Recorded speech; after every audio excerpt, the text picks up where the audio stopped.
அன்னங்கள் பலவான அண்டங்கள் தந்திட்ட மாதவா போற்றி போற்றி. விண்ணிலோர் ஸ்ரீதேவி மண்ணிலோர் பூதேவி நாயகா போற்றி போற்றி. எண்ணற்ற உயிர்களும் தன்னுருவமாய்க்கொண்ட எந்தையே போற்றி போற்றி.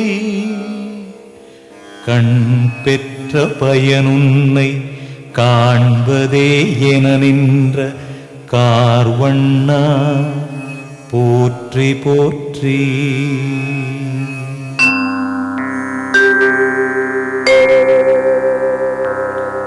பூமாதேவி பூவுலகை தாங்கும் தாயே,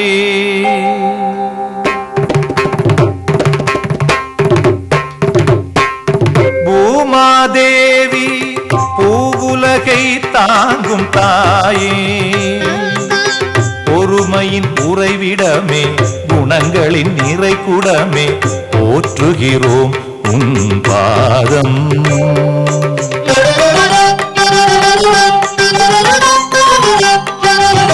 பொன்னும் மணியும் போற்றும் நவரத்தினமும் உண்ணும் உணவுடனே பருகிடும் நன்னீரும் உன்னகத்தே கொண்டு மண்ணுயிர் வாழ வைக்கும் அன்னையே உன் காலடியில் அனுதினம் பணிகின்றோ.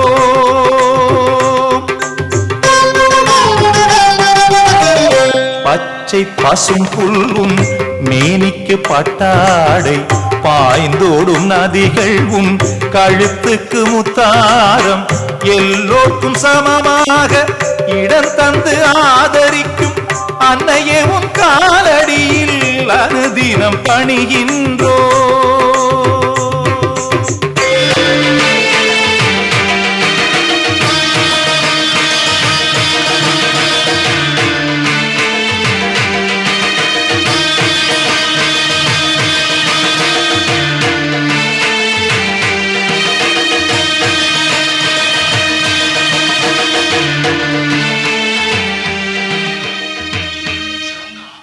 நாரதரே, இனி அமரர் வாழ்வில் அசுர பயம் என்பதே கிடையாது. ஏனென்றால் இனி எங்களை எதிர்ப்பதற்கு அசுரர்களே கிடையாது.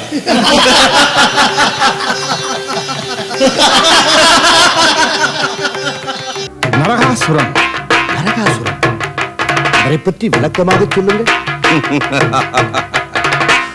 அன்றொரு நாள் பிரளயத்தை உருவாக்கி பூமாதேவியையே பூப்பந்தாக உருட்டி விளையாடினானே இரண்யாட்சகன். அப்போது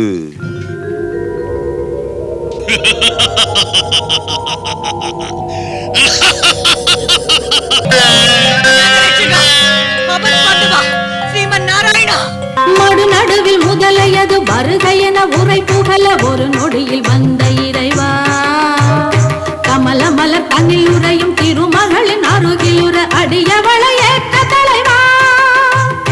அசுரன் அவன் கொடுமை தனில் புவி முழுதும் கடல் அடியில் முழுகியதும் அறிந்திடாயோ.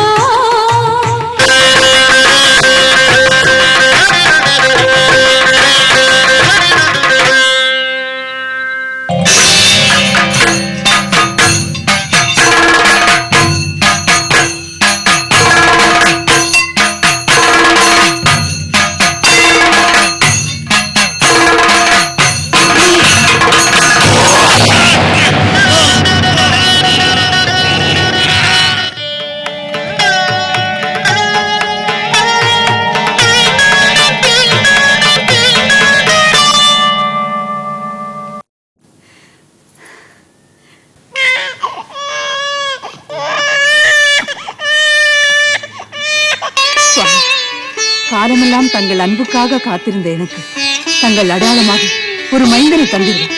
ஆனால் அதற்காக மகிழ முடியாதபடி அவன் அசுர அம்சமாக தோன்றியிருக்கிறான். பூமாதேவியின் புதல்வன் அசுரன் என்று சொன்னான் அண்ட பகிரண்டங்களும் கைகொட்டு சிரிக்கும். இதனால் ஏற்படும் பழி எனக்கு மட்டுமல்லவே ஸ்ரீமன் நாராயணமூர்த்தியை தேவளுக்கு பகையாக ஒரு அசுரனை தோற்றுவித்தார் என்று இவ்வுலகமும் தங்களை பழிக்குமே. அதற்கு ஒரு வழி இருக்கிறது.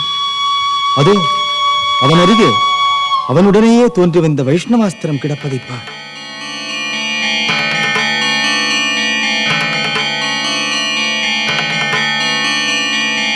அதை அவனுக்கு தெரியாமல் மறைத்துவிடு. அவன் அமைதியின் வடிவமாக உனக்கு அடங்கிய பிள்ளையாக மாறிவிடுவான். கருணாமூர்த்தியான எம்பெருமான் சாரங்கம் என்னும் வில், நந்தகம் என்ற வாள், கௌமோதிகி என்ற கதாயுதம், பாஞ்சசன்யம் என்னும் சங்கு, சுதர்சன சக்கரம் ஆகிய பஞ்சாயுதங்களை ஏந்தியுள்ளார். அப்படி அவர் யாரையெல்லாம் வதம் செய்தார்? சோமகாசுரன் என்ற அசுரன் பிரம்மதேவரையே வென்று சதுர்வேதங்களையும் கவர்ந்து சென்று சமுத்திரத்தில் மறைத்து வைத்து விட்டான். அசுரனின் அற்புத ஆற்றலை கண்டு என் மைந்தனிடம் எந்த அசுர வரலாற்றையும் சொல்லக்கூடாது என்று எத்தனை முறை சொல்லியிருக்கிறேன். என்ன, பிறக்கும் பொழுதே நான் அசுர அம்சமாக தோன்றியவனா? லட்சக்கணக்கான அசுரர்கள் எனக்காக காத்திருக்கிறார்களா? இதை என்னால் நம்ப முடியவில்லையே. பிரபு, வீரம் என்ற சொல்லையே இன்று வரை அறியாத தாங்கள் போர்த்திறன் மிகுந்த இவர்களை ஓர் நொடியில் வென்று விட்டீர்களே. எப்படி எப்படி? நீ அசுர அம்சமாக பிறந்தவன்.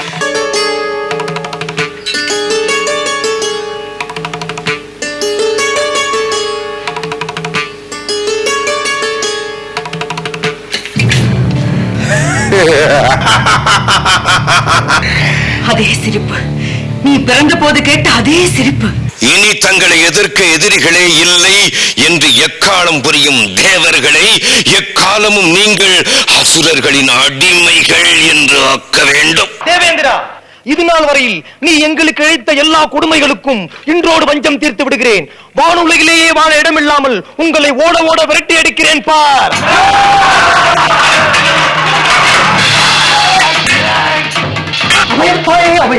எங்களை காப்பாற்றுங்கள். யார்? வருணதேவன் வாயுதேவனா? ஆம் தாயி, அங்கே பிடித்த ஓட்டம் இங்கேதான் வந்து நிற்கிறோம். ஏன், என்ன நடந்தது? அசுரபயம் தீர்ந்தது என்று அமைதியாக இருந்தோம். பயங்கர சக்தியுடன் மீண்டும் அது புறப்பட்டு விட்டது.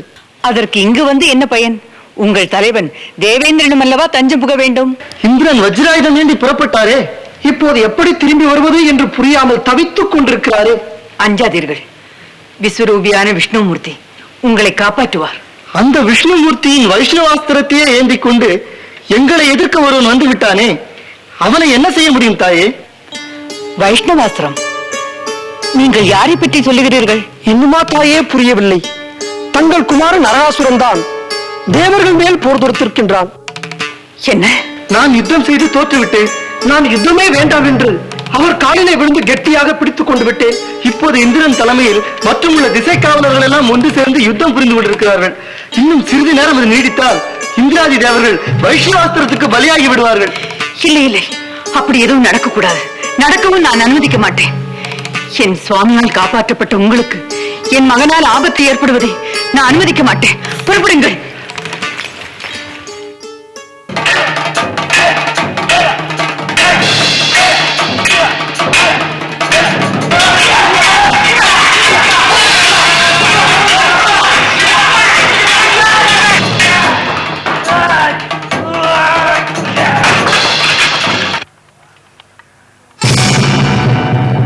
நரகாசுரா, இதோ வஜ்ராயுதம்.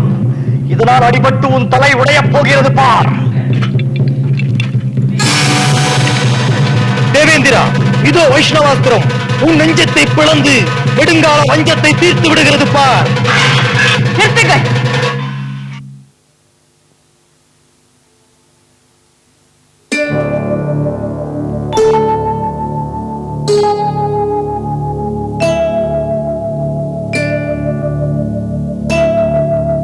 அம்மா, தாங்களா இங்கே வந்து விட்டீர்களா? எங்கே நீ போக கூடாது என்று நினைத்தனோ அங்கேயே அடி எடுத்து வைத்த பிறகு என்னால் எப்படி எப்ப வராமல் இருக்க முடியும்? சற்று நேரம் என்று வேடிக்கை பாருங்கள். அந்த வஜ்ராயுதத்தை சுக்குநூறாக்கி விட்டு வருகிறேன். மைந்தா, எதற்கு இந்த யுத்தம்? இவர்களோடு உனக்கு என்ன பகை? உங்களுக்கு தெரியாது? இது காலகாலமாய் தொடர்ந்து வரும் குலப்பகை. குலப்பகை. இதன் பெயரால் எத்தனை எத்தனை கொலைகள் நித்தம் நித்தம் நடக்கின்றன. பிறக்கும் போது ஒவ்வொருவரும் தாயின் வயிற்றிலிருந்து தான் பிறந்து வருகிறார்கள். இறந்த பிறகு அத்தனை பேரும் இதே மண்ணில் தான் புதையுண்டு போகிறார்கள். இப்படி தொடக்கமும் முடிவும் ஒன்றாயிருக்க இடையில் வாழும் வாழ்க்கையில் மட்டும் ஏன் இத்தனை பேதங்களை ஏற்படுத்திக் கொள்ள வேண்டும்? பாட்டனுக்கு முப்பாட்டன் காலத்தில் யாரோ கொன்று விட்டார்கள் என்பதற்காக 6வது தலைமுறையில் அப்பாவி ஒருவனை பழிதீர்க்க முயன்றது என்ன நியாயம்? அம்மா, தாங்கள் சுமந்து கொண்டிருக்கும் பூமியில் வாழும் மானிடர்களுக்கு வேண்டுமானால் அந்த நியாயம் பொருத்தமாயிருக்கலாம். ஆனால் அசுரர்களை எல்லாம் அழித்துவிட்டு தாங்கள் மட்டும் அழியாமல் வாழ்ந்து கொண்டிருக்கும் இந்த அமரர்களுக்கு இது பொருந்தாது. அமரர் யார்? அசுரர் யார்? காசிப முனிவரின் ஒரு மனைவிக்கு பிறந்தவர் அசுரர் என்றால் மற்றொரு மனைவிக்கு பிறந்தவர் அமரர். பெரியன்னை சிற்றன்னை பிள்ளைகளுக்குள் பேதம் எதற்கு? அம்மா, அமரர்கள் இதை உணர்ந்திருந்தால் அசுரர்களுக்கு இத்தனை அழிவுகள் எப்படி அம்மா ஏற்பட்டிருக்க முடியும்? ஆணவம் கொண்டவர்கள் யாராக இருப்பினும் அழிக்கப்படுவார்கள் என்பது குலபேதங்களை கடந்த பொதுவான நியதி. அசுரர்கள் பலர் தாங்கள் பெற்ற வரபலத்தால் அமரர்களை அடிமையாக்க முயன்றார்கள். அதனால் ஏற்பட்ட போராட்டத்தில் தங்கள் அழிவுக்கு தாங்களே வழி தேடிக் கொண்டார்கள். தேவர்களும் இதற்கு விதிவிலக்கல்ல. இதே தேவேந்திரன் தான் கொண்ட ஆணவத்தால் துர்வாச முனிவரை அவமதித்த போது செல்வங்கள் அனைத்தையும் இழந்து பராரியாக நின்றார். ஈசனுக்கு எதிராக நடந்த தட்ச யாகத்தில் கலந்து கொண்டதால் தேவர்கள் யாவரும் அங்கபங்கம் செய்யப்பட்டு பல்லாண்டு காலம் மறைந்து திரிந்தார்கள். முறையாக கிடைக்க வேண்டிய அமுதத்தை பெற முயன்றதற்காக எங்கள் பிதாமகர் ராகுவின் தலையை வெட்டியதும் தங்கள் மன்னனை காக்க முயன்ற எங்கள் குருநாதர் சுக்கராச்சாரியரின் கண்களை குருடாக்கியதும் கூட நியாயமான காரணங்கள் தான் என்று கூறுகிறீர்களா தாயே? ஞாயிறு முதலான 7 கிரகங்களுக்கும் 7 நாட்கள் என்ற மரபையை உடைத்துக் கொண்டு சாயா கிரகங்களாக இடம்பெற்று நவகிரகங்கள் என்ற தகுதியை பெற்றுவிட்ட ராகு கேதுவின் சிறப்பை உணராமல் பேசுகிறாய். அம்மா, இந்த தேவர்கள் என்ன செய்தார்கள் என்பது எனக்கு தெரியும். எவர் சொல்லி நீ புறப்பட்டாய் என்பதும் எனக்கு புரியும். கழுத்து துண்டிக்கப்பட்டு சிரத்தோடு உலவும் ராகு நாகத்தின் உடலை பெற்று யோககாரகனானான். உடல் மட்டும் கொண்ட கேது அதே நாகத்தின் சிரத்துடன் ஞானகாரகனானான். மனித வாழ்வை நிர்ணயிக்கும் மகத்தான கிரகங்களாக அவர்கள் பெருமை பெற்றார்கள். கண்ணை பறிகொடுத்தாலும் மண்ணில் வாழும் மக்களுக்கெல்லாம் பொன்னும் பொருளும் வாரி வழங்கும் உரிமை பெற்றார் சுக்கராச்சாரியா. அப்படித்தான் இருக்கட்டும். அதற்காக செய்த சதியெல்லாம் சரியென்று ஆகிவிடுமா? விஷ்ணுவால் காப்பாற்றப்பட்ட இவர்களை இந்த வைஷ்ணவாஸ்திரத்தை கொண்டே பழிதீர்த்துக் கொள்கிறேன். அகிலத்தை வென்றதால் வந்த வெற்றி போதை அமரலோகத்தையே சூறையாடும் அளவுக்கு கொண்டு வந்து விட்டது. ஆயுதத்தை எடுத்தவன் அதனாலேயே அழிய வேண்டும் என்பதுதான் விதி. அதை எறிந்துவிடு. எவ்வளவு சுலபமாக சொல்லிவிட்டீர்கள் அம்மா. என் எதிரி ஆயுதத்தை ஏந்தியவனாக இருக்கும் வரையில் நான் மட்டும் எப்படி அம்மா அதை வீசி எறிந்து விட முடியும்? நாங்கள் ஆயுதங்கள் ஏந்துகிறோம், எங்குமே ஆயுதங்கள் இல்லாமல் அழித்து விட வேண்டும் என்பதற்காக. நாங்கள் யுத்தம் புரிகிறோம், எங்குமே யுத்தங்கள் இல்லாமல் ஒழித்து விட வேண்டும் என்பதற்காக. உன் கண் முன்னால் உயர்த்திய வாளை எதிரி தாழ்த்த தயாராகிவிட்டால் நானும் அதை ஏற்றுக்கொள்கிறேன், அதுவும் உங்களுக்காக. ஆனால் கையில் ஏந்திய ஆயுதத்தை வீசி எறிந்து விட மாட்டேன். மீண்டும் அவன் கரம் ஓங்கும் பொழுது அதை வீழ்த்துவதற்கு தயாராக வைத்திருப்பேன். என்ன தேவேந்திரா, கேட்டுக்கொண்டிருந்தாய் அல்லவா? தோல்வியை ஒப்புக்கொள். என்ன துள்ளாது, இந்த மட்டுமாவது பிழைத்தோமே என்று சந்தோஷப்பட்டுக் கொள்ளும். ஒப்புக்கொள்ளும். ஒளிந்து ஓடாமல் இருந்த இடத்திலாவது நிம்மதியாக இருப்போம். வைஷ்ணவாஸ்திரத்தை அவன் விட்டிருந்தால் வைகுண்டத்தில் வந்துதான் உண்மை தேட வேண்டியிருக்கும். அம்மா, இப்போது நான் போகிறேன். ஆனால் எப்பொழுதும் திரும்பி வர தயாராக இருப்பேன். வருகிறேன்.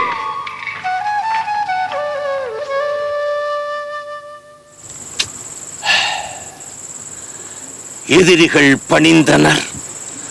அமரர் தலைவன் அசுரர் ஆதிக்கத்தை ஏற்றுக்கொண்டான். இருப்பினும் நமக்கு அடிமையாக அவனை இழுத்து வர முடியவில்லையே. அவையிலே கொண்டு வந்து நிறுத்தி அவன் செய்த கொடுமைகளை எடுத்துச் சொல்லி அவமதிக்க முடியவில்லையே. சிறை கூடத்திலே அடைத்து வைத்து சித்திரவதை செய்ய முடியவில்லையே. எல்லாம் நன்மைக்கே என்பது போல் இந்த யுத்தம் இத்தோடு முடிந்ததும் நன்மைக்கே. இது நீடித்திருந்தால் நிலைமை வேறு விதமாகவும் மாறியிருக்கலாம். குருதேவா, என் வீரத்தின் மீதே தங்களுக்கு சந்தேகம் வந்து விட்டதா? என் தாயின் ஆணைக்காகத்தான் தேவர்களை விட்டு வைத்தேனே தவிர தோல்வி நேர்ந்து விடும் என்ற அச்சத்தினால் அல்ல. நானும் அப்படி சொல்லவில்லை நரகாசுரா. தற்போது உனக்கென்று இருக்கும் ஒரே பலம் வைஷ்ணவாஸ்திரம் மட்டும்தான். அதை உன்னிடமிருந்து பறித்து விட்டால் பிறகு நீ சிறகொடிந்த பறவையாகி விடுவாய். குருதேவா, அதனால் தான் சொல்லுகிறேன், எதை இழந்த போதும் உனக்கென்று ஒரு சக்தி வேண்டும். உன் வலிமையை புரிந்து கொண்ட தேவர்கள் இனி சும்மா இருக்க போவதில்லை. இப்போதைக்கு தப்பிச் சென்று பதுங்கி இருக்கும் புலி எப்போது எதிர்பாராமல் எதிரியின் மேல் பாயும் என்று சொல்ல முடியாது. அதனால் என்ன செய்ய வேண்டும் என்கிறீர்கள்? அசுரனோ அமரனோ எவரானாலும் தவ பலத்தால் தான் வலிமை பெற முடியும். சாதாரண மனிதன் சக்தி வாய்ந்த முனிவனாவதும், அசுரர்கள் அண்டங்களையே அடக்கி ஆளும் ஆற்றல் வருவதும், அமரன் இழந்தவற்றை மீண்டும் அடைவதும் தவத்தின் மகிமையால் தான். ஆசிரியர்கள் குருதேவா, அகோர தவம் புரிந்து எவரும் பெற முடியாத வரத்தை பெற்று திரும்புகிறேன். நினைத்த வரத்தை கொடுக்கும் சக்தி படைத்தவர் படைப்பு கடவுள் பிரம்மதேவர். நீ தவத்தில் அமரும் நேரத்தில் அந்த மந்திரத்தை உனக்கு நான் உபதேசிக்கிறேன். விரைவில் புறப்பட்டு வா.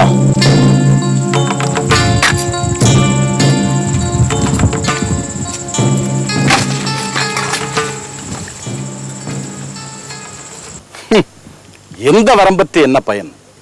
மரணமற்ற வரத்தை தருவதில்லை. இன்னின்ன விதத்தில் மரணம் கூடாது என்று வரம் பெற்றிருந்தாலும் என்னென்னவோ செய்து அதை மாற்றி விடுகிறார்கள். எப்படி? இரவும் பகலுமற்ற நேரம், உள்ளும் புறமுமற்ற இடம், உயிருள்ளதும் உயிர் இல்லாததுமான ஆயுதம், மிருகமும் மனிதனுமற்ற உருவம். இதனால் தான் மரணம் என்று வரம் பெற்றார் இரண்யகசிபு. அந்தி நேரத்தில் வாசற்படியில் நகத்திய ஆயுதமாக கொண்டு நரசிங்க வடிவத்தில் கொன்று விட்டார்கள். இருவர் தேகத்தில் தோன்றாமல் இன்ன உருவம் என்று சொல்ல முடியாமல் அமைந்த ஒருவன் எவராலும் உருவாக்கப்படாத ஆயுதத்தால் தன்னை வெல்ல வேண்டும் என்று வரம் பெற்றார் கயமகாசூரன். மஞ்சளிலிருந்து மைந்தனை உருவாக்கி யானை தலை தந்து அதன் கொம்பையே ஆயுதமாக கொண்டு கொன்று விட்டார்கள். பெண்ணிடமிருந்தே தோன்றிய பெண்ணால் தான் மரணம் என்று வரம் பெற்றார்கள் சும்ப நிசும்பர்கள். ஆனால் பார்வதி தேவியின் கோஷத்திலிருந்தே கௌசகி தேவியை உருவாக்கி சப்த மாதர்களை துணை கொண்டு கொன்று விட்டார்கள். இப்படி எந்த தந்திரத்தாலும் வெல்ல முடியாத வரத்தை பெற்று திரும்புகிறேன். பொறுத்திருந்து பாருங்கள்.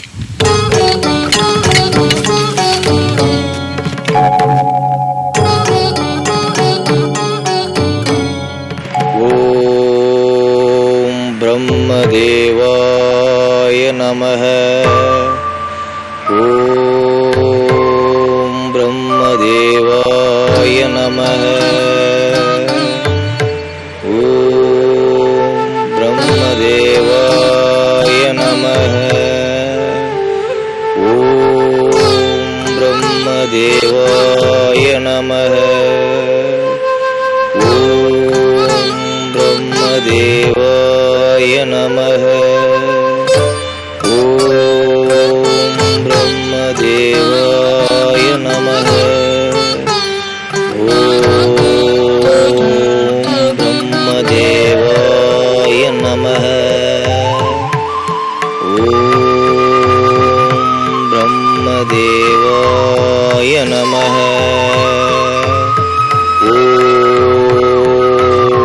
பிரம்மதேவாய நமஹ.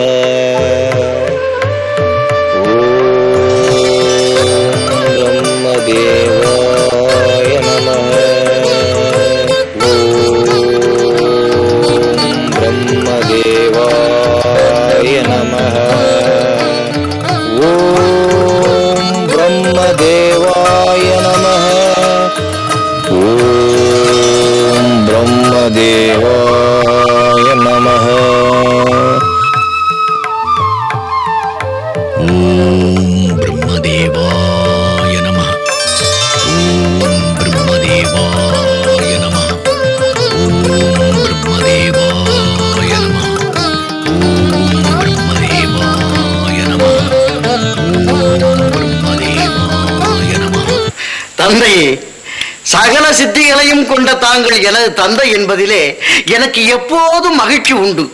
ஆனால் அசுரகுருவாக மாறிவிட்ட தாங்கள் நரகாசுரனுக்கு துணையாக அவனது அரண்மனையிலேயே தங்கிவிட்டதுதான் எனக்கு வருத்தமாக இருக்கிறது.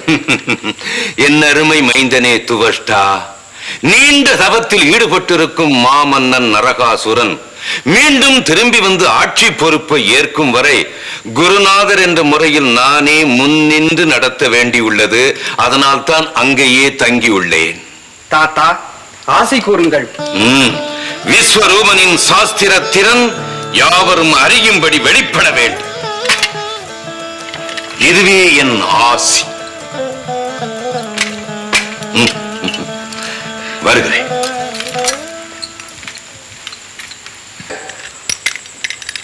பார்த்தாயா விஸ்வரூபா, உன் தாத்தா அசுர மன்னனுக்கு துணையா இருக்க அரண்மனைக்கு போகிறாராம். நம்மை பற்றியெல்லாம் சிந்தனையே அவருக்கு கிடையாது. எப்படியோ உன் தமக்கை சஞ்சாதேவியை உலகம் ஓப்ப வலம் வரும் சூரிய தேவனுக்கு மனமுடித்து தந்து விட்டேன். அதே போல் உன் தங்கை காயத்ரியையும் தேவர்களில் ஒருவருக்கு துணைவியாக்கி விட்டால் சூரிய தேவனுக்கே மாமனாராக விளங்கும் துவஷ்டாவிற்கு என் பணிவான வணக்கம். அமரர் தலைவன் எனது மாளிகைக்கு எழுந்துள்ளி இருக்கிறாரா? என்னால் நம்பவே முடியவில்லையே. அமருங்கள், அமருங்கள். ஏன் இந்த சந்தேகம்? உதவி கேட்டு வருபவர்கள் உங்கள் மாளிகைக்கு தானே வந்து நேரில் கேட்டு பெறுவதுதானே முறை. என்ன என்ன 33 கோடி தேவர்களுக்கும் தலைவனான தேவேந்திரனுக்கு நான் உதவி செய்வதா? என்னை வியக்க வைப்பதற்காகவே வந்திருக்கிறீர்களா? இல்லை, தங்கள் மகன் விஸ்வரூபனை அழைத்துச் செல்வதற்காக வந்திருக்கிறேன். என்ன, இருவருமே திகைத்து விட்டீர்கள்? தேவகுருவான பிரகஸ்பதி ஒரு சிறு காரணத்திற்காக மன வருத்தம் கொண்டு எங்களை விட்டு பிரிந்து சென்று விட்டார். இந்த நேரம் பார்த்து நான் ஒரு வேள்வியை தொடங்கிவிட்டேன். அதை எங்கள் குருநாதரின் ஸ்தானத்தில் அமர்ந்து நடத்தி கொடுக்க சகல சாஸ்திரங்களையும் முறையாக பயின்ற ஒருவர் தேவை. அந்த தகுதி தங்கள் குமாரர் விஸ்வரூபனுக்கு மட்டுமே உண்டு. அதனால் தான் அவரை அழைத்துச் செல்ல நானே வந்தேன். விஸ்வரூபா,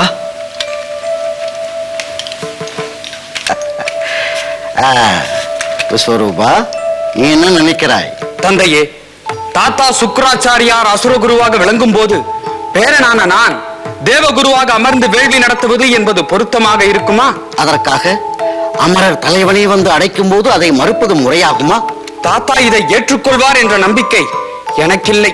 அவருக்காக நம்மை நாடி வந்த வாய்ப்பை விட்டுவிட நான் தயாராக இல்லை. அப்படியானால் நீ இந்த வேள்விக்கு செல்லத்தான் வேண்டும்.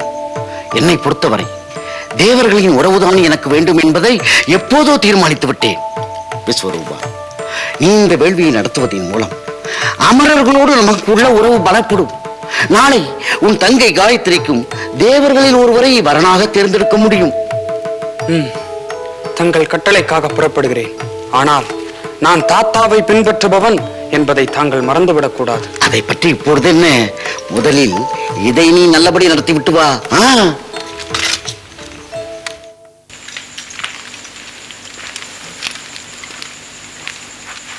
தேவேந்திரா, என் மைந்தன் தங்கள் வேள்வியை நடத்தித்தர மனப்பூர்வமாக சம்மதிக்கிறான்.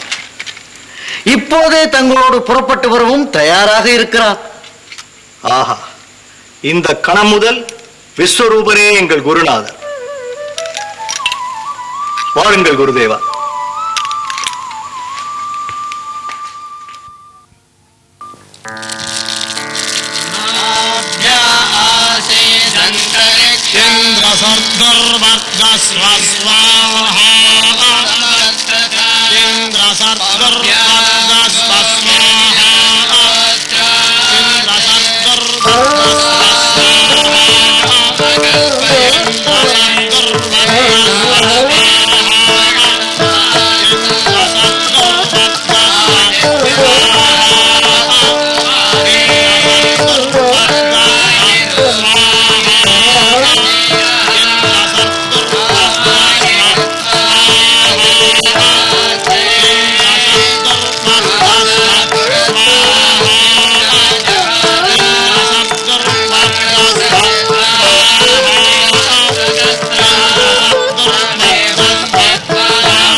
மன்னித்து விடுங்கள் தந்தையே, மன்னித்து விடுங்கள்.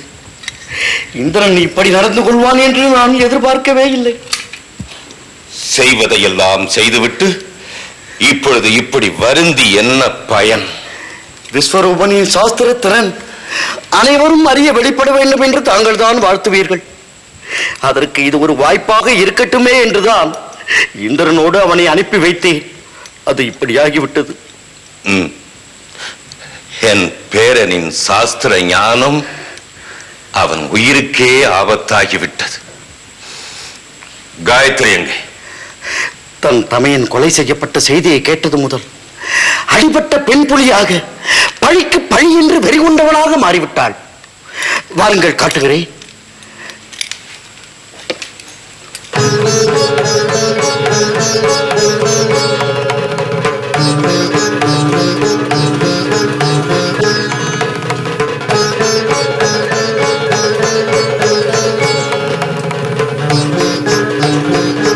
பாருங்கள் தந்தையே,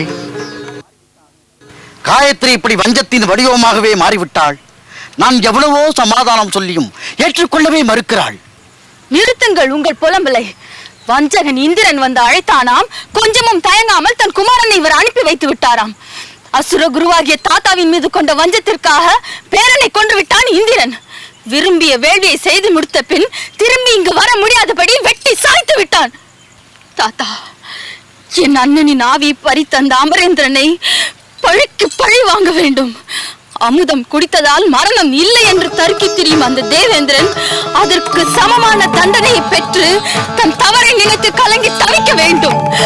அந்த காட்சியை காணும் வரை இனி காயத்ரி ஓய மாட்டாள். பார்த்தீர்களா தந்தையே, தன் தமையன் மாண்ட செய்தியை கேட்டது முதல் மீண்டும் மீண்டும் இதையே தான் கூறிக்கொண்டிருக்கிறாள். அமரர்களை பழிவாங்குவது என்பது நம்மால் முடியக்கூடிய காரியம். ஏன் முடியாது? என் அன்புக்குரிய பேத்தி காயத்ரி நினைத்தால் எதையும் சாதிப்பார்.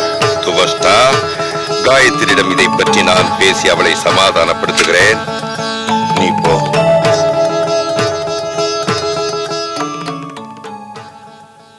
சொல்லம்மா, என்ன செய்ய வேண்டும் என்கிறாய்? இத்தனை காலமாக நீங்கள் எதை சாதிக்க முயன்று கொண்டிருக்கிறீர்களோ அதை இன்றே செய்துவிட வேண்டும் என்று துடிக்கிறேன். அப்படி என்றால்? தேவர் தலைவன் என்று பெயர் பெற்ற அந்த கயவன் தன்னை யாருமே மதிக்க முடியாதபடி ஓடி ஒளிய வேண்டும்.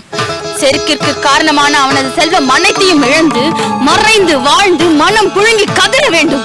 இவ்வளவையும் நீ ஒருத்தியே தன்னம் தனியாக நின்று சாதித்து விட முடியுமா? தகுந்த துணை ஒன்றை தேடிக்கொள்ள வேண்டாமா? என்ன செய்ய வேண்டும் என்று சொல்லுங்கள். என் வஞ்சம் நிறைவேற எதையும் செய்ய தயாராக இருக்கிறேன்.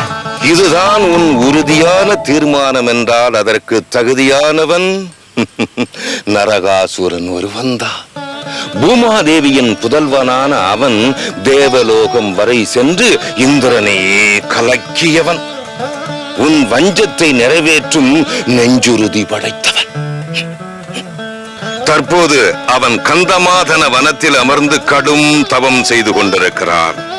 அவனுடைய தவாகினி சகல லோகங்களையும் தகிக்க தொடங்கிவிட்டது.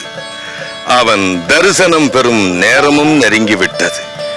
அந்த அற்புத வீரனை இப்போதே சென்று சந்திக்கிறேன்.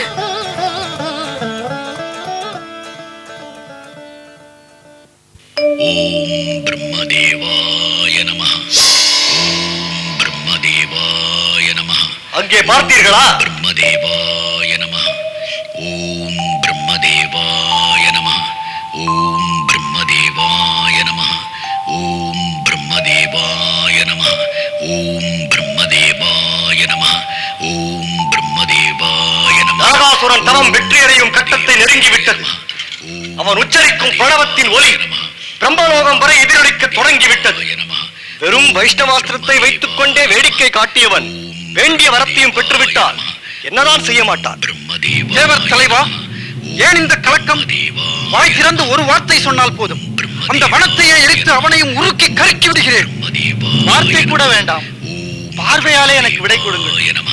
பசுமையான இந்த வனத்தையே பாலைவனமாக்கி விட்டு இலவம் பஞ்சை போல அவனை ஊதி தள்ளி விடுகிறேன். புயலோடு மழை சேர்ந்தால் பிழைக்கக்கூடியவர் எவர்? பிரளய வெள்ளத்தில் அனைத்தையும் மூழ்கடித்து அவனை கண் காணாமல் செய்து விடுகிறேன். அப்படி சொல்லுங்கள். இப்பொழுதே புறப்படுங்கள்.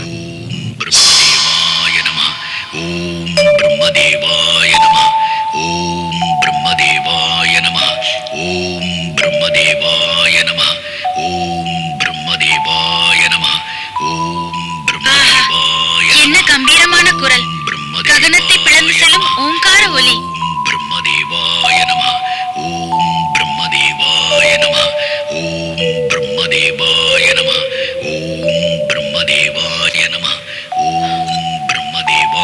இவ்வளவு பெரிய புற்றை மூடிக்கொள்ள வேண்டுமானால் எவ்வளவு காலம் இவர் இந்த தவத்தில் மூழ்கி இருக்க வேண்டும்? இவரது தவவாழ்வுக்கு ஏற்றபடி நானும் ஏதேனும் பணிபுரிய வேண்டுமே.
அதை தடுப்பதற்கு வந்து கொண்டிருக்கிறேன். இதோ இந்த கமண்டலத்தில் இருக்கும் நீரை எங்கு தெளித்தால் இந்திரன் ஏவி இருக்கும் தீய சக்திகள் அந்த எல்லைக்குள் நுழையாது.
எல்லா தடைகளும் நீங்கிவிட்டன. இனி இவரது தவத்திற்கு எந்த இடையூறும் கிடையாது. உடனே சென்று தாத்தாவிடம் இந்த நல்ல செய்தியை கூற வேண்டும்.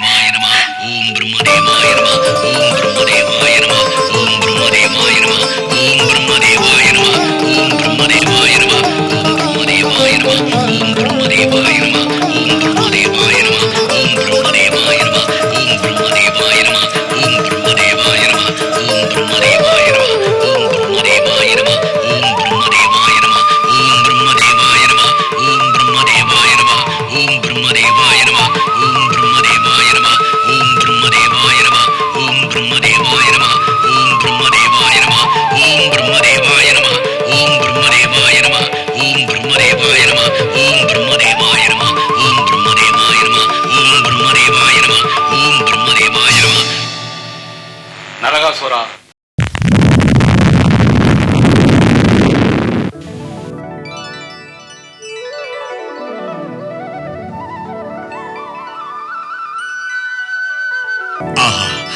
ஆஹா, பிரம்மதேவா, சதுர்வேதங்களையும் திருமுகங்களாக் கொண்ட பிரம்மதேவா, ஆயக்கலைகள் அனைத்தையும் அருளும் நாமகளின் நாயகா, அருள் புரியுங்கள். நரகாசுரா, உன் தவத்தை கண்டு மகிழ்ந்தோம். நீ வேண்டும் வரத்தை கேள். மரணமில்லா பெருவாழ்வை விட ஒருவன் விரும்பக்கூடிய சிறந்த வரம் வேறென்ன இருக்க முடியும்? நரகாசுரா, படைப்பு கடவுளாகிய எனக்கே பிரளய காலத்தில் மரணம் உண்டு என்றார். படைக்கப்பட்டவனுக்கு அப்படி வரமுள்ள எனக்கு உரிமை ஏது? இருப்பினும் எவரால் உனக்கு மரணம் நேராது என்று நீ நம்புகிறாயோ அப்படி கேள், தடையின்றி தருகிறேன். என் தாயை தவிர வேறு யாரு கரத்தாலும் எனக்கு மரணமில்லை என்று வரமருளுங்கள். அவ்வாறே அருள் புரிந்தோம்.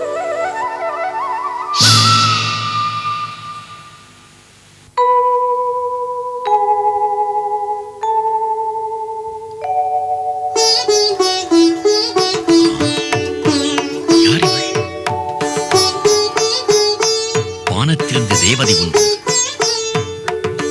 மேலும் எனக்கு வரமளிக்க பூமிக்கு வந்திருக்கிறதா?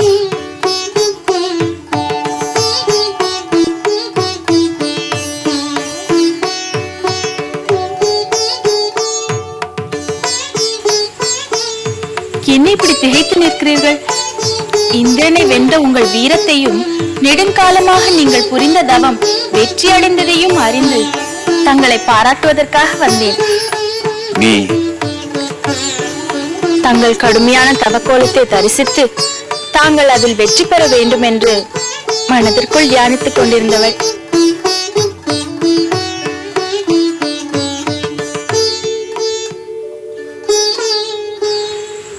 அப்படியானால் இவையெல்லாம் தெய்வத்தின் சன்னதி தூய்மையாக இருக்க வேண்டும் அல்லவா? என்னால் முடிந்த சிறு தொண்டாக தினந்தோறும் இங்கு வந்து இதை செய்து கொண்டிருந்தவள் நான் தான்.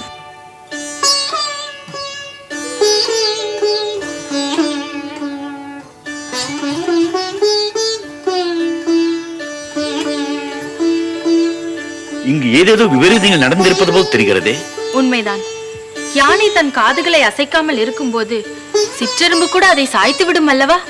அப்படித்தான் தவத்தில் அமர்ந்திருந்த தங்களை சாய்த்துவிட முயன்றார்கள் தேவர்கள். என்ன? நான் அப்படி நடக்க விடுவேனா? தங்கள் குருநாதர் சுக்ராச்சாரியாரிடம் பெற்ற கமண்டல நீரை தெளித்து புயலும் மழையுமாக வந்த தேவர்களின் அஸ்திரங்களை தடுத்து விட்டேன். அப்படியானால் என் தவத்திற்கு வெற்றியை தேடி தந்தவளே நீதான். உன்னை பற்றி நான் தெரிந்து கொள்ளலாமா? சுக்ராச்சாரியாரின் மைந்தர் துவஷ்டாவை பற்றி அறிவீர்கள் அல்லவா? ஆமாம். அவரது இளைய குமாரி. என் பெயர் காயத்ரி. ஓ, எங்கள் குருநாதரின் பேத்தி. என் வணக்கத்துக்குரியவள். இல்லை, தங்களை வணங்க வந்தவள். நான் அசுர அம்சமாக தோன்றியவன். இருப்பினும் பூமாதேவியின் புதல்வர் அல்லவா? அடட, என்னை பற்றி எல்லா விவரம் தெரிந்து கொண்டிருக்கிறாயே. பிதாமகரின் ஆசியோடு தானே தங்களை சந்திக்க வந்தேன்.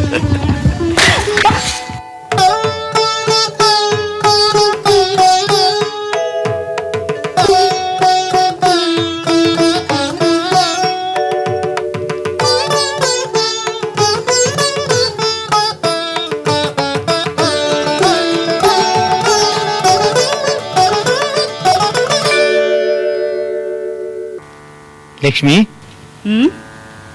செவ்வானத்தில் ஒரு மின்னல் கீற்று. எங்கே? உன் திருமுகத்தில் பூத்த புன்னகையைத்தான் சொன்னேன். அதற்கான காரணத்தை நான் அறியலாமா? விஸ்வரூபியான தாங்கள் அறியாத ரகசியம் கூட இருக்கிறதா? இருக்கட்டும், என்னவென்றுதான் சொல்லேன். தாய் கையால் தான் மரணம் என்று நரகாசுரன் பெற்ற வரத்தை நினைத்தேன். அதில் சிரிப்பதற்கு என்ன இருக்கிறது?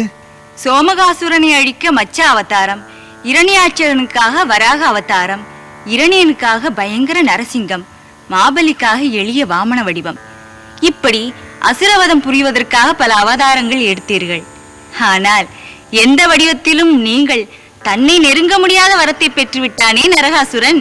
ஓ, நான் வசமாக சிக்கிக்கொண்டேன் என்பதில் தான் உனக்கு இவ்வளவு மகிழ்ச்சியா? சக்களத்தியாக வந்தவள் பிள்ளை சாமர்த்தியமாக வரம் வாங்கிவிட்டான் என்பதற்காகத்தான் சந்தோஷப்படுகிறாயா? சுவாமி, எதை எவர் விரும்புகிறாரோ அதை அவ்விதமே செய்வதுதானே நம் பொறுப்பு. அவன் விருப்பம் அதுவென்றால் அவ்விதமே செய்து விடுவோம். அது எப்படி முடியும்? மைந்தனை கொல்லும் மாபாதகத்தை பூதேவி எப்படி செய்வாள்? தேவி, நரகாசுரன் இப்பொழுதுதான் வாழ்வையே தொடங்கி இருக்கிறான். அதற்குள் அவன் சாவை பற்றி ஏன் விவாதிக்க வேண்டும்? அங்கே பார்.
சந்தித்து சில நாட்கள் தான் ஆகின்றன.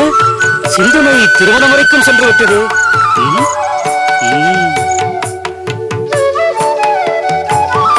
பிருகுவம்சத்து பெண் என்பதால் பூமாதேவி இதை வெறுக்கவில்லை. சுக்கராச்சாரியாரின் விருப்பம் என்பதால் துவஷ்டாவும் இதை மறுக்கவில்லை. இப்படி எந்த தடையும் இல்லாமல் இவ்வளவு சுலபமாகவா இந்த திருமணத்தை நடக்க விடுவது? அதுதான் சரி. நாராயண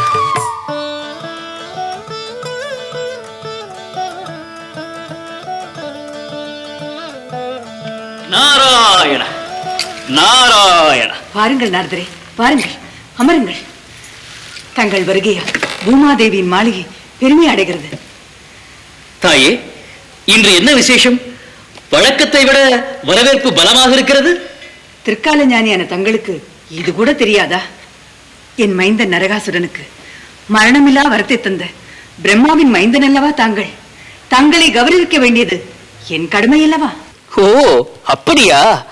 தாயே, நான் அறிந்த வரை பிரம்மதேவர் அப்படி ஒரு வரம் தந்ததாக தெரியவில்லையே.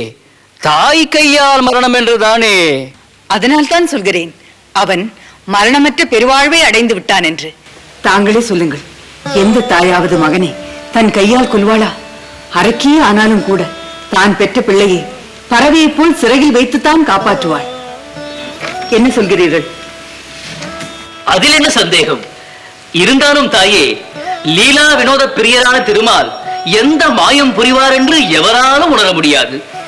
அதை பற்றிய அச்சமே எனக்கு இல்லை நாரதரே. என்று என் மைந்தன் அசுர அம்சத்தை உணர்ந்து வைஷ்ணவாசிரத்தை எடுத்துக்கொண்டு இங்கிருந்து புறப்பட்டானோ அன்று முதல் அசுரகுலத்தை அழிக்கும் என் சுவாமியால் அவனுக்கு என்ன ஆபத்து நேரிடுமோ என்று பயந்து கொண்டுதான் இருந்தேன். ஆனால் அவனோ அதற்கு வழியே இல்லாமல் அன்னையின் கையால் தான் மரணம் என்ற அற்புதமான வரத்தை பெற்றுவிட்டான். எப்படியோ தங்கள் மகிழ்ச்சி நிலைத்து நிற்கட்டும். தாயே, தங்கள் மைந்தன் தாய்ப்பாசம் என்ற பிடியிலிருந்து விலகி வேறு பாதையில் சென்று கொண்டிருக்கிறார் என்பது தங்களுக்கு தெரியுமா? எதை பற்றி கூறுகிறீர்கள்? உங்கள் மைந்தன் காயத்ரி என்ற பெண்ணை காதலிக்கிறார். அதுதான் தெரியுமே. பெண் தேடும் சிரமத்தை அன்னைக்கு வைக்க கூடாது என்று அவனாகவே ஒரு பெண்ணை தேர்ந்தெடுத்து விட்டான். அதில் என்ன தவறு? அதில் ஒன்றும் தவறில்லை. ஆனால் ஆனால் என்ற வார்த்தையே ஆபத்தானது. அதிலும் அதை நீர் பயன்படுத்துகிறீர் என்றால் ஏதோ பெரிய கலகத்திற்கு வழி தேடுகிறீர் என்று பொருள். நேராக விஷயத்துக்கு வாரும். அது ஒன்றுமில்லை. இருந்திருந்தும் சுக்கிராச்சாரியாரின் பேத்தியான காயத்ரியை தேர்ந்தெடுத்திருக்கிறானே என்றுதான். அதிலும் அவள் இந்திரன் மீது வஞ்சம் கொண்டிருப்பவள். தங்கள் பிள்ளை காயத்ரி என்ற குலவை கொட்டிய புழுவாக மாறி தானும் அப்படி ஆகிவிட்டால் என்ன செய்வது? அப்படியா நடக்கும் என்கிறீர்? அப்படியும் நடக்கலாம் என்கிறேன். மருமகள் வருவதற்கு முன்பே அவளை பற்றி தவறான அபிப்பிராயத்தை உருவாக்க வந்திருக்கிறீரா? நாராயணா, இது என்ன வீண் பழி? இருக்கும் நிலைமையை சொல்லி எச்சரிக்கலாம் என்று வந்தேன். தங்கள் குடும்பத்திலும் ஏதும் குழப்பம் வந்துவிடக் கூடாது என்பதுதான் என் கோரிக்கை. எனவே காயத்ரியை பற்றி நன்கு சிந்தி. நாரதரே, காயத்ரி எப்படிப்பட்டவள் என்பதை பற்றி எனக்கு கவலை இல்லை. பெருமைக்குரிய பிருகு வம்சத்தில் பிறந்தவள் அவள். குருநாதரின் பேத்தியை தனது வருங்கால மனைவியாக தேர்ந்தெடுத்தது மிகவும் பொருத்தமான காரியமாகத்தான் கருதுகிறேன். அவன் விருப்பத்திற்கு மாறாக குறுக்கே நின்று வருத்தத்தை தேடிக்கொள்ள நான் தயாராக இல்லை. அவர்கள் திருமணத்திற்கு ஆசி வழங்க நான் எப்போதும் காத்துக் கொண்டிருக்கிறேன். நாராயணா,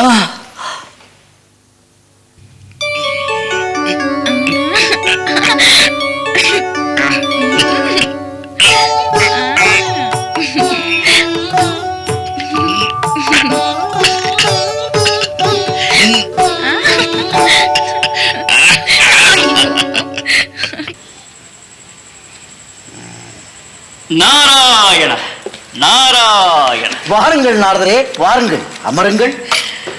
வாழ்க அமரர் போற்றும் பெருமை படைத்த துவஷ்டா. நாரதரே, தங்கள் திருவாக்கால் அமரர் போற்றும் பெருமையை பெற்றவன் என்று வாழ்த்துவதை கேட்கும் போது என் மனதிற்கு எவ்வளவு மகிழ்ச்சியாக இருக்கிறது தெரியுமா? நாராயண, அதில் ஒன்றும் ஆச்சரியமில்லையே. தாங்கள் யார்? உலகுக்கெல்லாம் ஒளி கொடுக்கும் சூரிய தேவனுக்கே மாமனார். அதனால் அமரர்கள் தங்களை போற்றத்தானே செய்வார்கள். ஆனால் என்ன ஆனால்? மூத்த மகளை தேவர்களில் மேலான சூரிய தேவனுக்கு தந்த தாங்கள் இளைய குமாரியை அசுரனோடு இணைத்து வைக்க நினைப்பது ஏன் என்றுதான். நாரதரே, என் மகள் காயத்ரியை பற்றியா இப்படி கூறுகிறீர்? அட நாராயணா, இதை பற்றி உமக்கு ஒன்றுமே தெரியாதா? எனக்கு எதற்கு வம்பு? எதையாவது சொல்லிவிட்டால் கலகக்காரன் என்று அநியாயமாக என் மீது பழி சுமத்துவீர்கள். கண்ணால் பார்த்த உண்மையாக இருந்தாலும் உம்மிடம் சொல்வது தவறாக போய்விடுமே. நாரதரே, என்ன உண்மை? எதை தாங்கள் கண்ணால் பார்த்தீர்கள்? இனியும் நான் மறைப்பது முறையாகாது. துவஷ்டா, உங்கள் மகள் காயத்ரி நரகாசுரனை காதலிக்கிறாள். இருவரும் தினந்தோறும் பல இடங்களில் சந்திக்கிறார்கள். இதெல்லாம் உமக்கும் தெரியும் என்றளவா நினைத்துக் கொண்டிருந்தேன். நாரதரே, என் மகள் முன்பு போல் மாளிகையில் அடைந்து கிடப்பதில்லை. மாலை நேரங்களில் வெளியே புறப்பட்டு செல்வாள். அதை நான் பார்த்தாலும் ஏதோ தன் தமையின் இறந்த துக்கத்தை மறைத்து அப்படி செல்லுகிறாள். சென்றுதான் வரட்டுமே என்று நினைத்துக் கொண்டிருந்தேன். ஆனால் விஷயம் இப்படி விபரீதமாகிக் கொண்டிருக்கிறது என்பது இப்போதுதான் எனக்கு தெரிகிறது. இப்பொழுதாவது நிலைமையை புரிந்து கொண்டு எச்சரிக்கையாக இருங்கள். பிருகு வம்சத்தில் பிறந்த ஒரு பெண்ணுக்கும் அசுர குலத்தைச் சேர்ந்த ஒருவனுக்கும் திருமணம் என்றால் எல்லோரும் கைகொட்டி சிரிப்பார்கள், அமரர்கள் வெறுப்பார்கள். இருந்திருந்தும் துவஷ்டாவுக்கு புத்தி இப்படியா போக வேண்டும் என்று. நாரதரே, யாரது? ஓ, சகல சித்தியும் படைத்த சுக்கிராச்சாரியாரா? வர வேண்டும், வர வேண்டும். தாங்கள் இங்கு வருவீர்கள் என்று நான் எதிர்பார்க்கவே இல்லை.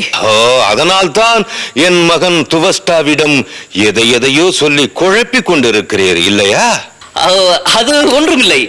நரகாசுரனும் காயத்ரியும் எப்படி சந்தித்துக் கொண்டார்கள் என்று துவஷ்டா கேட்டுக்கொண்டிருந்தார். ஏன் உன் தந்தை சுக்கிராச்சாரியார் தான் இந்த சூழ்நிலையை உருவாக்கினார் என்று சொல்லுங்களே. ஓ, அதுவும் சரி.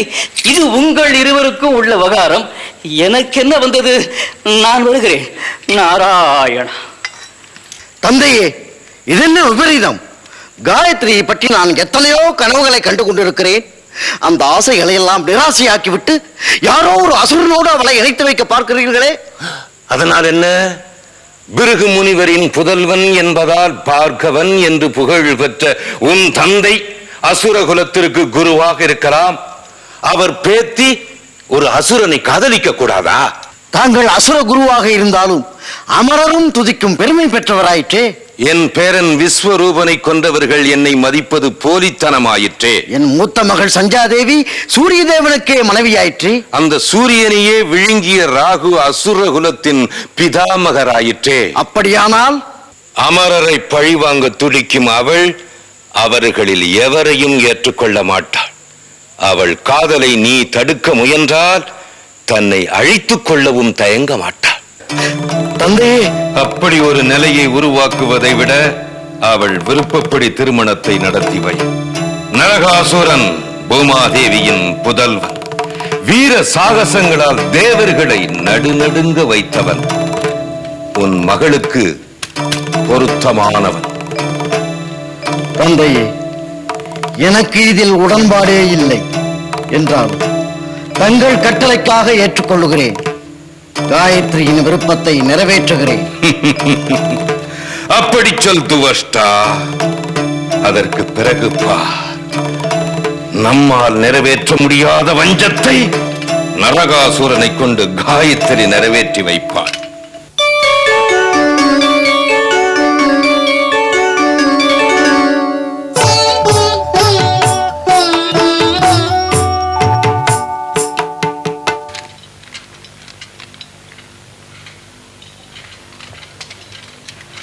நரகாசுரன் தவம் வெற்றி அடைந்து விட்டது. பிரம்மதேவரை தரிசித்து வேண்டிய வரத்தை பெற்று விட்டான். நாமும் தான் நம்மால் முடிந்தவரை அவன் தவம் புரிவதை தடுக்க பார்த்தோம். முடியவில்லையே. எல்லாம் அந்த துஷ்டாவின் குமாரி காயத்ரியால் வந்த வினை. அவள் ஏற்படுத்திய தடையை நம்மால் உடைக்க முடியவில்லை. தன் தமையன் விஸ்வரூபனை கொன்றதற்காக என் மீது வஞ்சம் வைத்திருப்பவள் காயத்ரி. அவள் ஏன் நரகாசுரனை சுற்றி வருகிறாள் என்றுதான் புரியவில்லை. அதை சொல்லுவதற்காகத்தானே நான் வந்து கொண்டிருக்கிறேன். நாராயணா. நாரதரே, நாங்கள் ஏற்கனவே குழப்பத்தில் இருக்கிறோம். தாங்கள் கலகம் புரிந்து அதை அதிகமாக்கி விடாதீர்கள். நரகாசுரனுக்கும் காயத்ரிக்கும் திருமணம் நடக்க போவதை கூறி எச்சரிக்கலாம் என்று வந்தேன். என்னை போய் கலகக்காரன் என்கிறீர்கள். எனக்கேன் வீண் வம்பு? நான் வருகிறேன். நாராயணா. நாரதே, சற்று பொறுங்கள். இப்பொழுது நாங்கள் என்ன செய்ய வேண்டும் என்று கூறுகிறீர்கள்? ஓடி ஓடி இடம் இருக்கிறதா என்று பார்க்க சொல்லுகிறேன். நாரதரே, பிறகென்ன, வருகின்ற ஆபத்தை தடுத்துக் கொள்ளுங்கள் என்றால் என்னிடமே வழி கேட்கிறீர்களே. தேவேந்திரா, தன் தமையனை கொன்ற உன்னை பழிவாங்கியே தீர வேண்டும் என்று துடித்துக் கொண்டிருக்கும் காயத்ரி, சண்டைக்கு என்ன காரணம் கிடைக்கும் என்று எதிர்பார்த்துக் கொண்டிருக்கும் நரகாசுரன், இவர்கள் இருவரும் அடைந்தால் என்ன ஆகும்? உறங்கி கிடக்கும் சிங்கத்தை உசுப்பி விட்டது போல் ஆகும். அதனால் தான் சொல்லுகிறேன், அவர்கள் திருமணத்தை நடக்க விடாமல் தடுத்து விட வேண்டும். எப்படி? காயத்ரியை எங்காவது கடத்தி சென்று அடைத்து வைக்க வேண்டும். அப்படி செய்தால் காயத்ரியை காணவில்லை என்ற அவமானத்தில் நரகாசுரன் அவளை வெறுத்து விடுவான். தன்னை காப்பாற்ற வரவில்லையே என்ற கோபத்தில் காயத்ரி அவளை மறுத்து விடுவாள். அதுதான் சரி. ஆமாம் ஆமாம், அப்படித்தான் செய்ய வேண்டும். இப்பொழுதே புறப்படுகிறேன். நாராயண நாராயண.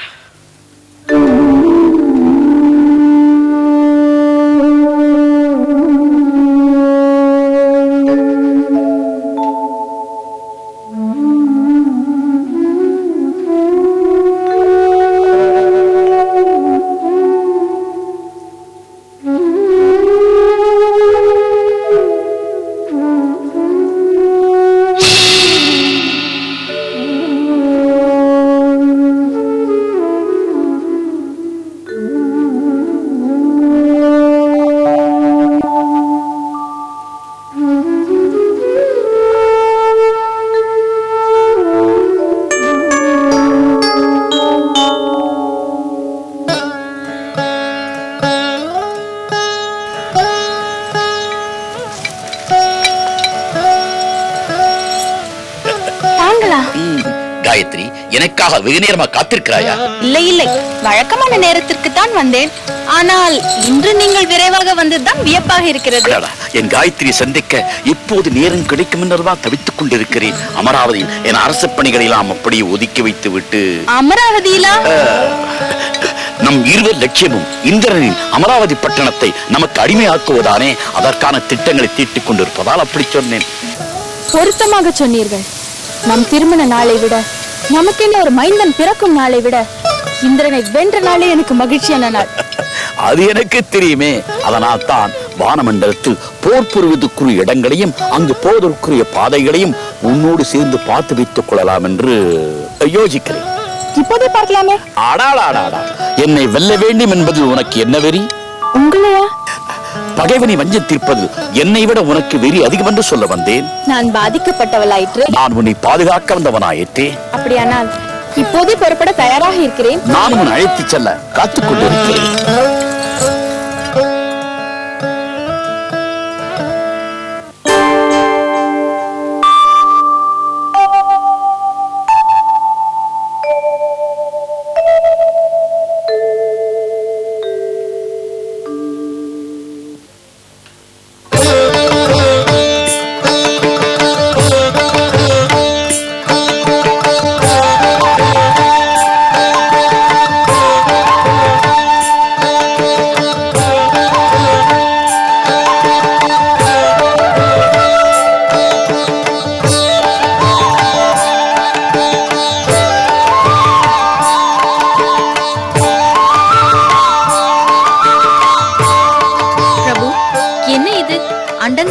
சென்று கொண்டே இருக்கிறீர்களே, செல்ல வேண்டிய இடத்தை மறந்து விட்டீர்களா அல்லது திசை மாறி விட்டீர்களா?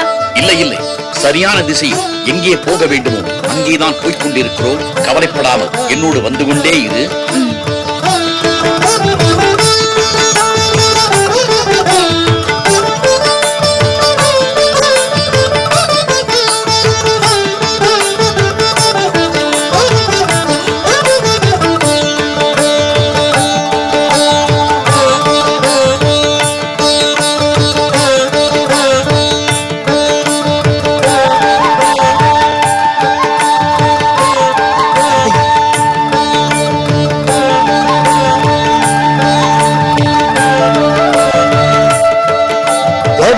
இப்படிப்பட்ட இழிச்செயலில் ஈடுபட்டிருக்கிறாரே, இதனால் நம் எல்லோருக்குமே பயனறிந்து விடுமே.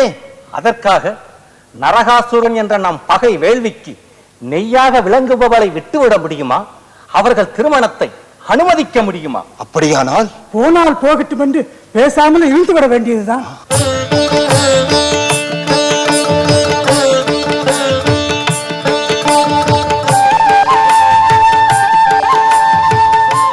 இந்த இடம் சப்தரிஷி மண்டலம். அவர்கள் தேவர்களுக்கு துணையாக வரக்கூடியவர்கள். அதனால் தான் அவர்களையும் பார்த்து வைத்துக் கொள்ளலாம் என்று இங்கு வந்தேன். அதுவும் சரிதான்.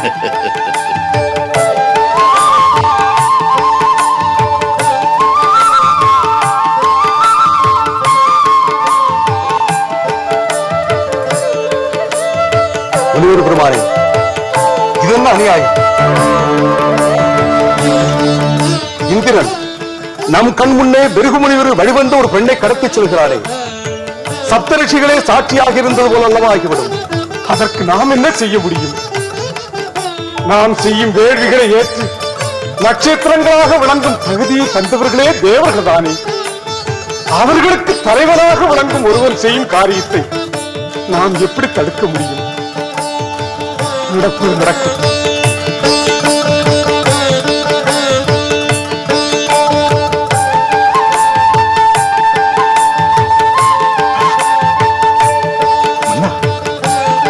பார்த்தீர்களா?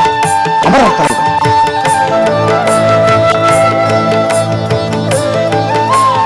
மன்னவரே, சூரியகுலம், சந்திரகுலம், அக்னிகுலம் என்று எவர்கள் போரால் நம் அரசகுலம் வம்சாவளி புகழ்பெற்று இருக்கிறதோ அவர்களே பார்க்காது போல் இருக்கிறார்கள்.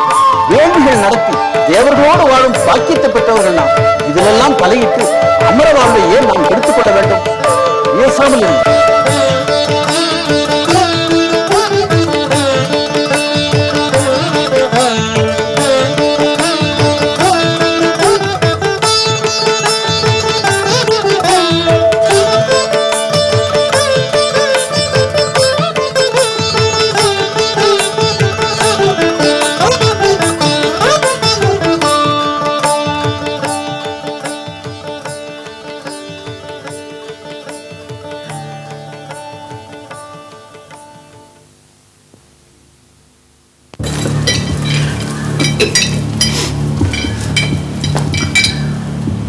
என்ன இது? பயங்கரமான இருண்ட குகையாக இருக்கிறதே. யாரும் அறியாமல் இங்கு தனியாக ஓய்வு கொள்ள வந்தீர்களா என்ன? நீ நீ களைப்படைந்து விட்டாய் அல்லவா? அதனால் இன்னும் சில நாட்களுக்கு இங்கே தங்கியிருந்து இழப்பாடிக் கொண்டிரு. அப்படியானால் நீங்கள்? நான் வந்த வேலைதான் முடிந்து விட்டதே. இனி உன் திருமணம் எப்படி நடக்கிறது என்று நான் பார்த்து விடுகிறேன். யார் நீ? நானா?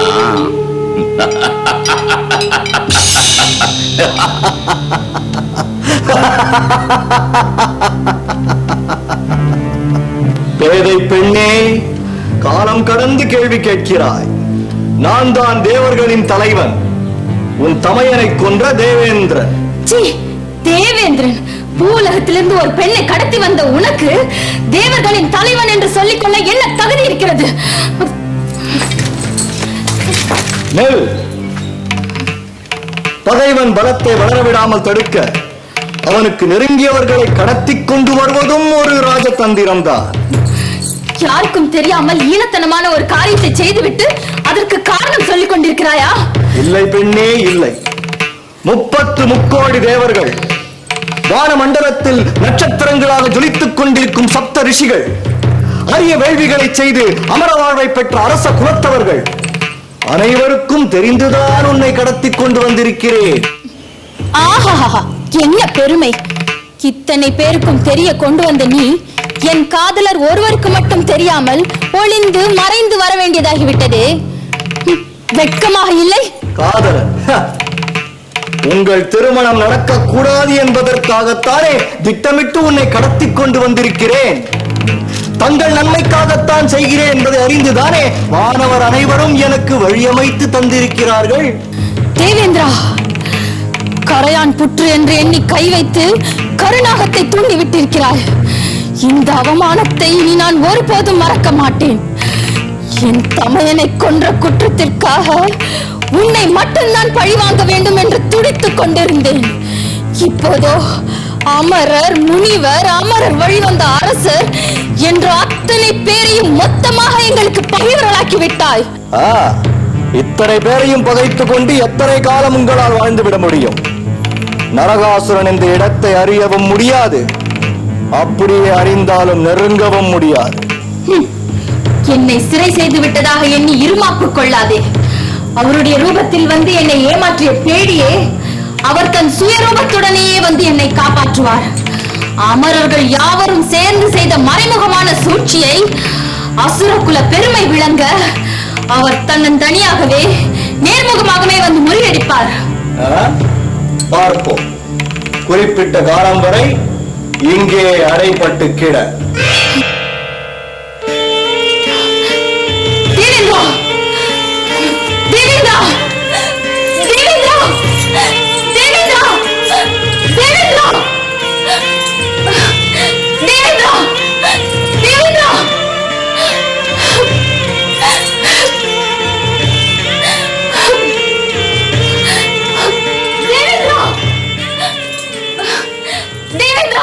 மாயாவி, பிரபு, ஆணையில் இந்த குகையை சுற்றி வரவை கடலே இடம் கொண்டது போ நெருப்பால் ஒரு கோட்டையை அமைத்துக் கொள்.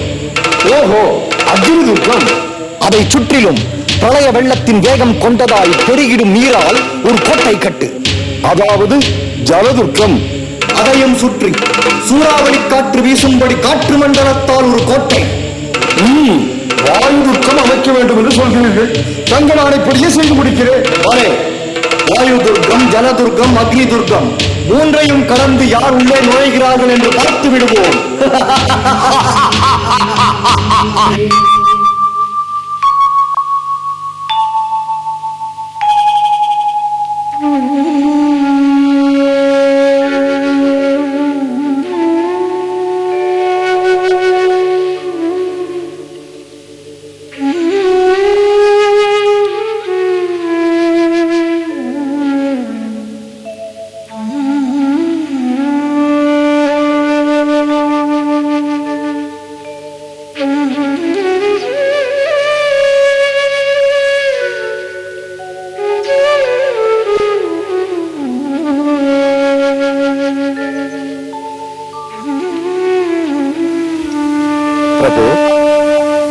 காயத்ரி இன்னும் வரவில்லை.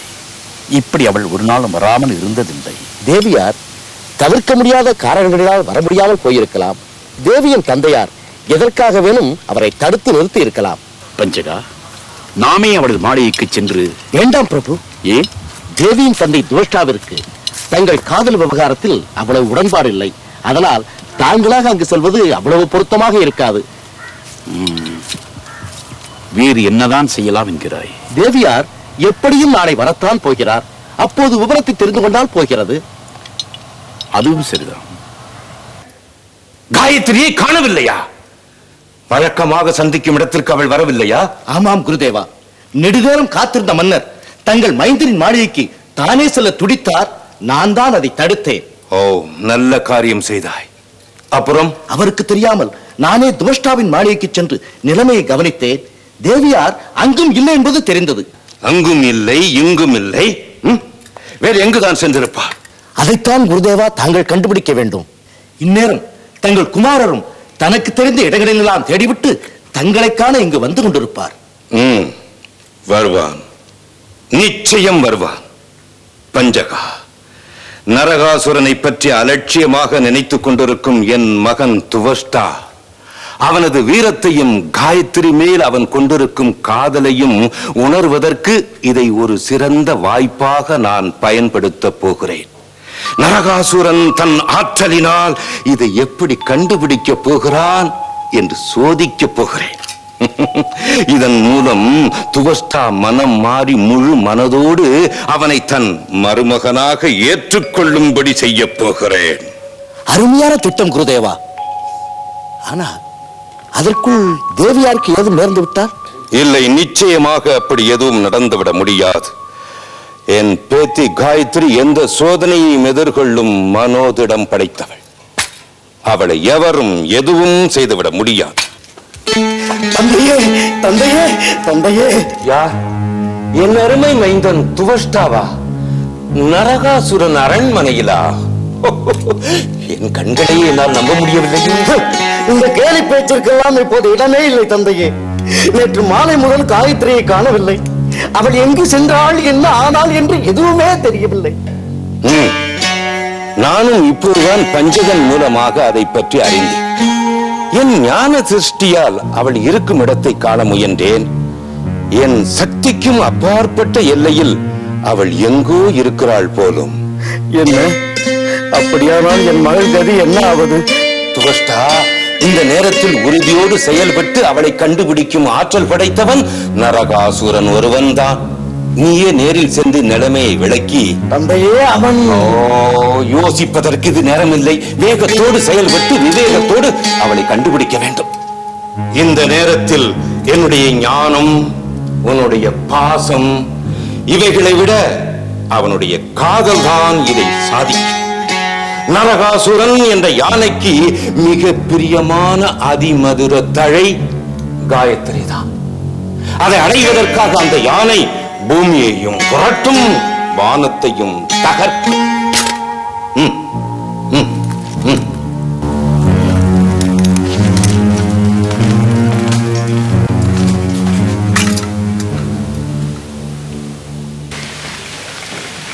பிரபு, குருதேவர் சுக்கராச்சாரியாரின் குமாரர் துவஷ்டா தங்களை காண வந்திருக்கிறார். வாருங்கள் மாமா, வாருங்கள். திடீர்னு வந்து விட்டீர்கள். இல்லையில் விமரிசையாக வரவேற்க விரிவான ஏற்பாடுகள் செய்திருப்பேன். வரவேற்பு, வாழ்த்துக்கள். இதற்கெல்லாம் இப்போது நேரமில்லை நரகாசுரா. ஏன், என்ன நேர்ந்தது? காயத்ரியை காணவில்லை. அவள் எங்கு சென்றாள், என்ன ஆனால் என்று எதுவுமே தெரியவில்லை. என்ன, காயத்ரி காணவில்லையா? நேற்று தினம் அவளை சந்திக்க வராத போதே சந்தேகப்பட்டேன்.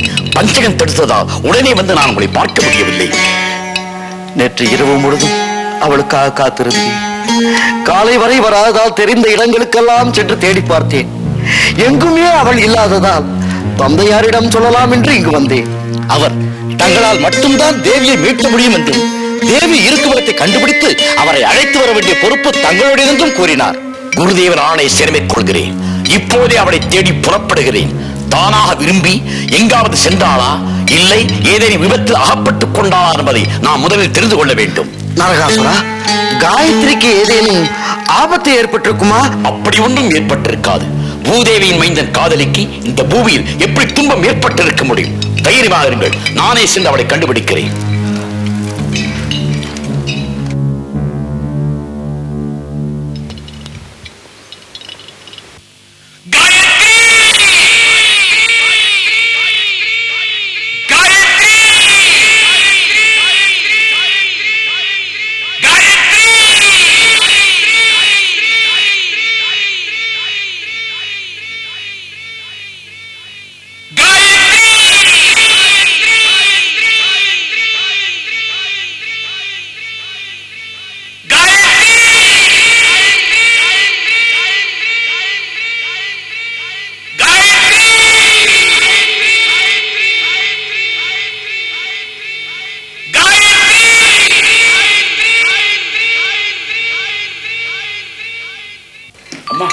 அம்மா அம்மா வா மைந்தா, நீ வருவாய் என்று நான் எதிர்பார்த்துத்தான் இருந்தேன்.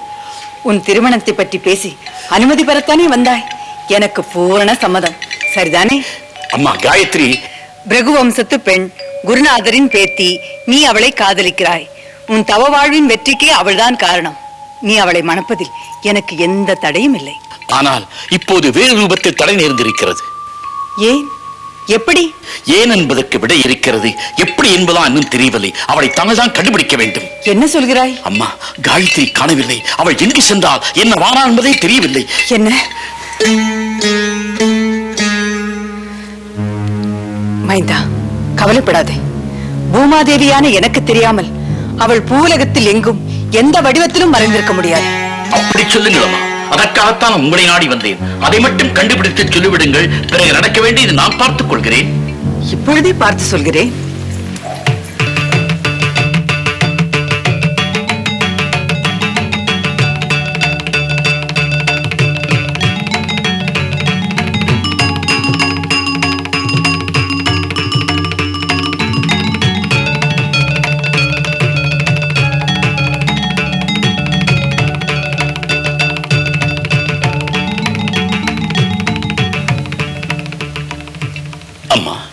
என்ன நேர்ந்தது? ஏன் இப்படி பிரமை பிடித்தது போல் இருக்கிறீர்கள்? ஒன்றும் புரியவில்லை மைந்தா. பூமியில் உள்ள எந்த பகுதியிலும் அவள் இல்லை. எங்கு சென்றிருப்பாள் என்று எனக்கே வியப்பாக இருக்கிறது.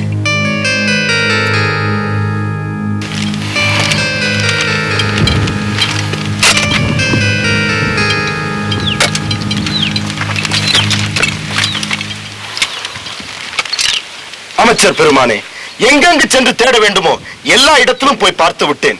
மன்னரின் ஆளுகைக்குட்பட்ட எல்லா அரசர்களுக்கும் ஓலையும் அனுப்பிவிட்டேன். வெகு விரைவில் தேவியாரை பற்றிய செய்தி கிடைத்துவிடும். எங்கிருந்தும் எந்த செய்தி வராது முராசுரா. பூமி தாயாக என் அன்னையாராலே அது அறிய முடியவில்லை. இந்த மண்ணிலேயே அவள் எங்கும் இல்லை என்கிறார். அப்படியானால் என்ன? அப்படியானால் இதை சொல்வதற்காகத்தான் உன்னை அமைச்சராக நியமித்திருக்கிறேனா? முராசுரன் மாபெரும் அசுர சேனைக்கு தளபதியாக விளங்குகிறானா? உத்தரவிடுங்கள் பிரபு. தராதலம் மகாதலம் முதலான மேல் 7 லோகங்களிலா, அதல விதல சுதலம் போலான கீழ் லோகங்களிலா அவர் எங்கிருந்தாலும் அந்த பிரம்மனை போல் அன்னப்பறவையாக பறந்து சென்று தேடுகிறேன். திருமாலை போல் வராக வடிவம் எடுத்து புவனங்களை குடைந்து சென்று பார்க்கிறேன். பொறுமுராசுரா, அதற்கு முன் தேவியாருக்கு என்ன எழுந்திருக்க கூடும் என்பதை நாம் சிந்திக்க வேண்டும். நீ சிந்தித்து ஒரு தீர்மானத்துக்கு வருவதற்குள் எல்லாமே தீர்ந்து போய்விடும். அப்படி சொல்லாதீர்கள் பிரபு. சிந்திக்கும் போது நிதானமாக சிந்திக்க வேண்டும். செயல்படும் போது விரைவாக செயல்பட வேண்டும் என்பதுதான் வாழ்க்கை நெறி. அயக்கிரிவா, என் பொறுமை சோதிக்காதே. நீ என்ன சொல்ல வைக்கிறாய்? சீக்கிரம் சொல். பிரபு, கண்முன்னே நடமாடிக் கொண்டிருந்த ஒருவர் திடீரென்று காணாமல் போவதென்றால் 2 காரணங்கள் தான் இருக்க முடியும். என்ன அது? ஒன்று, யார் மீதாவது கொண்ட வருத்தத்தாலோ கோபத்தாலோ அவரே அங்கிருந்து சென்றிருக்க வேண்டும். 2வது காரணம், சம்பந்தப்பட்டவர்கள் மீது யாராவது வஞ்சம் தீர்க்க வேண்டும் என்ற எண்ணம் கொண்டிருந்தால். எனக்கு புரிகிறது அயக்கிரிவா. வஞ்சம் தீர்க்க எண்ணம் கொண்டிருந்தால் கடைத்து சென்று சிறை வைத்திருக்க வேண்டும். அப்படித்தானே? பிரபு, இனியும் இங்கு தாமதிப்பதில் பயனில்லை. நமது அசுரப்படை அனைத்தையும் திரட்டி சென்று அகில புவனங்களையும் அலசி ஆராய்ந்து தேடி பார்த்து. அது நல்லதல்ல முராசுரா. எதிரிகள் எச்சரிக்கையடைய நாமே வழிவகுத்தது போலாகிவிடும். நுணுக்கமாக ஆராய்ந்து அந்த ரகசியத்தை கண்டுபிடிக்க வேண்டும். ரகசியம் அண்ட கோலங்களில் எங்கே எது நடந்தாலும் அதை அறிந்து சொல்லக்கூடிய ஒருவனை நான் அறிவேன். அவரிடமே அந்த ரகசியத்தை கேட்கிறேன். என் காயத்ரி கடத்தப்பட்டது மட்டும் உண்மையானால் 7 லோகங்களையும் இருத்தி சம்பளாக்கி விடுகிறேன். அண்டங்களை கடந்து எந்த மண்டலத்தில் வைத்திருந்தாலும் அதை துண்டு துண்டாக்கி விட்டு அவளை கொண்டு வருகிறேன்.